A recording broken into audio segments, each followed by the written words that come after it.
跟住落嚟咧就睇多場嘅聯賽賽事咧，就由金黃色衫嘅大鐘咧對住淺藍色衫嘅傑志嘅。嗱，呢球波亞力士搶咗個波之後，跟住咧一路帶埋去，睇下佢嘅個人技術咧，一級過兩個之後，跟住慢慢趟埋去。好可惜咧，就係撞柱出翻嚟嘅。呢個波嘅過程咧，基本上都有90分㗎，入埋就100分啦。哇！你睇下佢都係望住個天啊！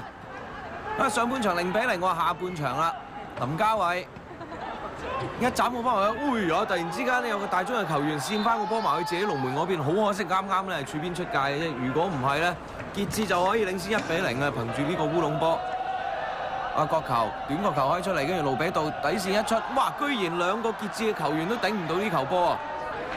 哇！真係嘥咗一個黃金餐市啦！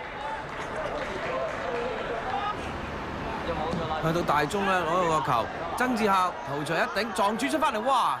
呢球波亞力士啊就係顯出佢射手嘅本色啦，觸覺非常之快啊，跟住門前一鏟入網。下半場74分鐘，大鐘咧係領先嘅1-0㗎。睇翻呢個角球，先埋去撞柱喎，哎呀呃晒所有人，跟住亞力士快步咧一篤入網。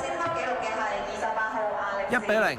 嗱，呢球波朱兆基加入去，因為盧坤儀咧就係俾對方嘅球員咧就係阻一阻嘅，跟住咧佢就俾球證話佢插水啊！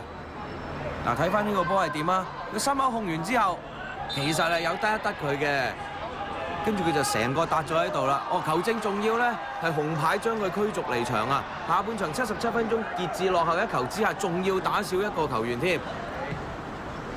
好啦，仍然係佢哋嘅攻勢啊！